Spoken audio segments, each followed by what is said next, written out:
Bonsoir Stéphane, Bonsoir Pierre-Antoine, bonne année. merci, bonne année à toi aussi. Alors bienvenue pour un nouvel épisode de Regard Libre, le premier de l'année 2022. Donc aujourd'hui on va parler bah, on va continuer de parler du Covid-19 et surtout en fait des mesures gouvernementales parce que bon, le Covid-19 en tant que tel, si on faisait rien autour, je crois pas qu'on en parlerait vraiment. Effectivement, le Covid désormais est un non-sujet en tant que tel, très clairement. Euh, et aujourd'hui, on va parler plus spécifiquement des actions qui sont menées par plusieurs avocats et notamment Fabrice Divisio et essayer Oui, de voir dans quelle mesure ça peut déboucher sur quelque chose de positif d'un point de vue des libertés, de la oui. liberté, pardon. Et voilà, on va se baser sur une interview qu'il a faite pour le Courrier des Stratèges, donc qui est le blog de Eric Vera, qui a aussi une chaîne Odyssée. Vu que sa chaîne YouTube s'est fait supprimer, on peut le voir sur Odyssée. Donc il y a voilà, une interview sur le Courrier des Stratèges donc de Fabrice Divisio, dans lequel il décrit, enfin voilà, il présente, il retrace en fait toute l'épopée du Covid-19 avec toutes les actions en justice qu'il a menées depuis, Oui. depuis 2020, début 2020. Elle est tout à fait intéressante, j'ai trouvé cette interview. Euh, et d'ailleurs, il y a une série d'interviews qui sont intéressantes, hein, sur le courrier des stratèges dont on pourra parler. Mais si on parle de division en particulier, cette interview, je trouve, elle est bien. Parce que comme tu dis, il commence par faire un petit peu son propre historique. C'est un avocat, il a toujours été dans le secteur de la santé.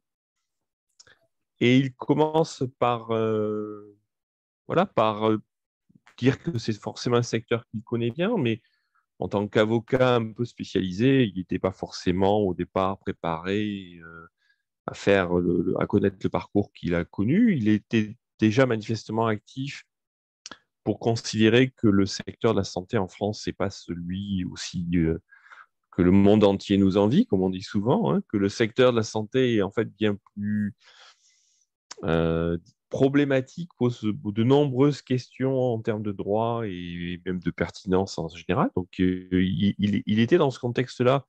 Et ce que je comprends, c'est que c'est sur cette base-là qu'il faisait son business. Très bien, très bien. Et que peu à peu, les situations et les affaires ont fait avec Covid qu'il a développé tout un tas d'opportunités de sujets en fonction, voilà, de faire mesure que le durcissement des confinements, des masques, etc., qu'on a connu, euh, comment dire, l'a mené à d'abord à critiquer sous l'angle de la santé, puis progressivement, de plus en plus, on voit dans l'interview comment dire, que sa conscience en termes d'avocat dans un pays supposé être de liberté, on va dire, hein, donc sa conscience de liberté euh, s'est développée.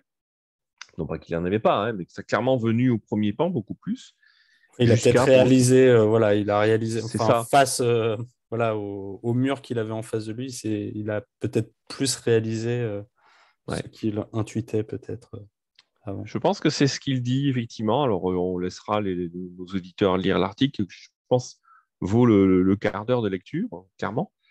Mais oui, c'est ça qui est intéressant, c'est que d'abord, il a été sur effectivement cette prise de conscience, et puis progressivement, il est devenu directement acteur. Il a été avocat de Raoult à un moment donné, comme parmi les différentes choses qu'il a fait. On a vu que ça a pu aller jusqu'à même des prises de position quasiment politiques, politiciennes. Je ne sais pas ce que ça donnait, mais à un moment donné, il avait annoncé que potentiellement il prendrait part à la vie politique. Bon, j'ai pas suivi, hein. Oui, j'ai vu Mais une c'est interview juste, récente où il disait qu'il allait se présenter aux législatives en Seine-Saint-Denis. voilà. Donc on voit, voilà, on voit l'évolution d'un personnage qui passait de quelque part simple avocat spécialisé à figure publique qui devient même, qui veut devenir figure politique. Moi, par rapport à ça, je salue l'engagement parce que c'est ça qui, je pense, qui est positif. Et clairement, on l'a vu se débattre comme un beau diable, donc résister, et ça, je pense qu'il faut le saluer. Après, il y en a d'autres, comme lui, on peut en Ouais, parler sur peut-être d'autres vidéos, rapidement, hein. Après, on tombe très vite, et on avait fait, toi et moi, des vidéos là-dessus, et d'autres personnes dans notre entourage ont souvent parlé de ça. Je pense à ce qu'on a dit sur ce que avait fait pardon, ce qu'avait pu faire Virginie. ouais, On, on- on voit très vite qu'à un moment donné, il y a une limite à l'action en justice et à l'action que des avocats comme lui peuvent engager, puisque ouais, au bout du bout, on tombe sur en fait une action en justice qui est donc la justice étatique, qui ouais, tente de mener une action contre l'État. Et c'est là où ça se mord un peu la queue et qu'on se dit, OK, il a remué les consciences, il a été acteur, il a fait savoir, OK, mais qu'est-ce qu'il peut vraiment espérer faire en termes légaux et juridiques? Là, il y a une vraie question. ouais, Voilà ma lecture rapide de, ouais, ouais, de- de cet article et le parcours qui me paraissait intéressant. ouais. Ouais, ça recoupe oui, un peu ce qu'il disait, où en fait, à la fin, en fait, ça démontre quelque part, oui, que bah, ce que tu viens de dire, c'est qu'en fait, en théorie, enfin, sur le papier, on nous présente la justice comme indépendante et que justement, qui gardera les gardiens et que cette séparation des pouvoirs permettrait de justement que le judiciaire régule l'exécutif, vice-versa. Et là, Divisio nous montre par la pratique, par l'exemple, et ce qu'avait montré Virginie, toi, et d'autres avocats et d'autres actions en justice, que en fait, dès que tu veux lancer des procédures contre l'État, ça tombe dans ton des Danaïdes et il se passe rien et tu as un mur en face de toi. C'est un peu le message, hein, Ouais, quelque part, mais quelque part, ça peut avoir une utilité. Et c'est aussi pour ça que je pensais qu'il pourrait être intéressant d'en parler. C'est que quelque part, c'est aussi, ça peut être pour lui, on verra, mais ça peut être aussi une prise de conscience du cran d'après. Je vais ouais, expliquer ce que je veux dire par le cran d'après. C'est que c'est vrai que tous libéraux, et notamment des avocats, je pense qu'on nous instruit au départ, on nous dit, ben voilà, séparation des pouvoirs, justice, etc. Et que le côté légaliste fait qu'au bout du compte, heureusement, il y a la justice pour potentiellement remettre l'État dans le droit chemin. C'est ça la logique. C'est ce qu'on ouais, nous dit, c'est la logique de la DDHC, etc. Et puis en fait, tu t'aperçois, comme on l'a vécu effectivement sur la CJR et sur la Cour européenne des droits de l'homme il y a déjà un an, même un peu plus, on se rend compte que le nombre de cas qui aboutissent où vraiment la justice arrive à mettre l'État en défaut, d'une part, sont marginaux en nombre de cas, marginaux surtout en incidence, et qu'au bout du compte, il n'y a pratiquement rien qui en sort.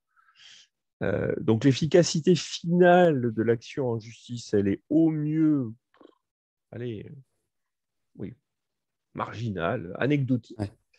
Et c'est là qu'on se dit qu'il y a peut-être, faut espérer en tout cas, une prise de conscience, y compris des juristes qui vont se dire, mais en fait, tout ce discours étatique, toute cette légende juridique, elle est complètement dans les faits, elle est complètement fausse, et que l'attaque étatique, parce que c'est l'attaque d'un État, en fait, c'est une chimère.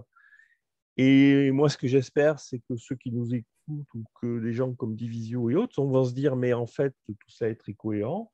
C'est juste un discours de façade. Et en fait, il n'y a rien à espérer de l'attaque de l'État, puisque l'État, c'est l'État. Il n'y a rien à espérer ouais, de la justice, parce que la justice, c'est l'État. Et en fait, la seule solution qui reste, c'est de dénoncer le tout et ben, on retombe sur nos discours, hein, faire sécession, nier l'ensemble, nier la démocratie, toutes les thèses qu'on développe avec ouais. toi et moi. Mais je pense que c'est l'aboutissement intellectuel auquel on peut espérer arriver. J'espère qu'il y arrivera. Alors, si par contre, il est parti pour partir dans l'action politique, ça montre qu'il a encore une partie de chemin à faire, hein, parce qu'il y Ouais, croit encore. Mais au moins, on va être positif. Au moins, il s'est ouais. lancé sur le chemin et peut-être qu'il va se rendre compte que même la voie politique n'est pas la bonne voie. Oui, parce que je l'avais vu récemment dans une interview où justement il disait parce qu'on lui reproche, voilà, ce qu'on voit, c'est que les politiques, les gens lui reprochent de faire des actions en justice alors qu'on est en guerre. Et en fait, ce qu'il explique, c'est que si justement la justice ne fonctionne pas dans des situations de crise ou si on ne peut jamais de réclamer justice, c'est qu'en fait, l'étape d'après, ça va être la violence et la guerre, pas la guerre civile, mais qu'il va y avoir des actions forcément violentes. Parce que si tu n'arrives pas à régler des litiges et des choses de manière cordiale, entre guillemets, via la justice, l'étape d'après, s'il y a des vraies injustices qui sont commises, ça va être la violence. Donc je pense qu'il a quand même conscience que Non, mais il essaye de c'est bien, hein. trouver, tu vois, je pense, vraiment les voies pacifiques. Et c'est tout à fait légitime. Et puis, c'est vrai qu'en tant qu'avocat, il va être difficile pour lui de se dédire. Et c'est ça que je pense aussi qui est intéressant de prendre l'exemple d'avocat, hein. Parce que forcément, les avocats sont dans une situation où c'est particulièrement difficile pour eux de se rendre compte que, en fait, toute leur démarche intellectuelle est vaine, malheureusement, hein. Bon. Mais ce que tu dis est vrai, et cette remarque est vraie. On est en temps de guerre. Non, on n'est pas en temps de guerre, hein.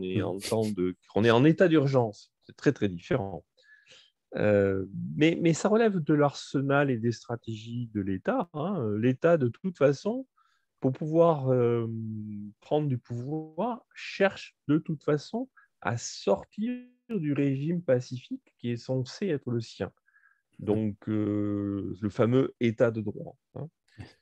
L'État, par définition, cherche à sortir de l'État de droit, justement pour que la justice ne puisse pas fonctionner de manière à ce que les politiciens, parce que l'État, fondamentalement, c'est les politiciens et les fonctionnaires, pour que la justice ne puisse pas se retourner contre eux. C'est la première motivation. Et la deuxième, c'est l'état d'urgence, qui puisse justement être dans une situation où l'état de droit ne fonctionne plus, et où en gros, tout est permis, tout soit permis, tout soit possible. Et à ce moment-là, ils sont peinards, ils sont non attaquables, et par contre, eux, ils peuvent avancer leur pion comme ils veulent. Voilà, et nous sommes malheureusement exactement dans cette situation-là. Oui, C'est là où je pense qu'il y a une vraie prise de conscience. Pardon. oui, parce que face à voilà, la machine étatique qui voilà, bénéficie de nos impôts et de moyens gigantesques, face à ça, nous sommes tous un peu dispersés. Et on n'a pas, enfin, on voit que les actions qui ont été menées jusqu'à présent n'ont abouti à rien. Et ça, on le voit en fait, dans plein de pays. Après, dans une moindre mesure, aux États-Unis, dans certains États ont réussi justement à stopper ça parce qu'il y a ce fédéralisme qui fait et ce pouvoir des États qui leur permet un chouïa et encore, Oui. Et puis c'est il y a les class actions aux ouais. États-Unis qu'on n'a pas chez nous. Mais même les actions de groupe, hein, je ne sais plus quand, il y a quelques mois, rappelle-toi, on a fait une vidéo sur ce prof de droit qui avait fait pas moins de 18 000 requêtes à la Cour des droits de l'homme. Et donc, ce n'était pas vraiment une class action, mais c'était en tout cas une action de masse, on va dire. Et même cette action-là avait été simplement balayée d'un revers de main par, par la justice, qui, quelque part, montre que même quand on arrive à cette dimension-là, même dans ce cas-là, voire surtout dans ce cas-là, il balaye le truc d'un simple revers de main. Ce qui montre bien que ce soit par divisio, que ce soit par ce qu'on a pu faire nous, parce que ce soit par ce prof ou d'autres, ils n'ont clairement pas l'intention de laisser faire la justice. Aux deux sens du mot, hein, laisser la Ouais. justice faire et laisser que la justice se Justice fasse. se fasse. Ouais.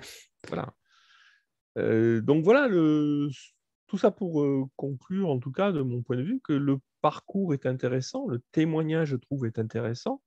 L'évolution du personnage l'est aussi. On pourra voir sur d'autres comment d'autres ont évolué, parce il y a eu des parcours différents.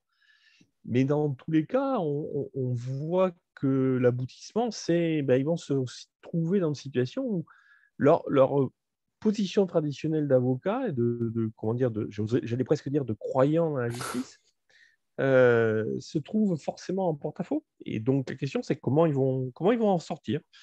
Divisio sans vouloir partir pour faire de la politique, j'espère qu'il va se rendre compte que ce n'est pas la bonne option. Voilà. Ok, merci Stéphane. Merci. Je t'en prie.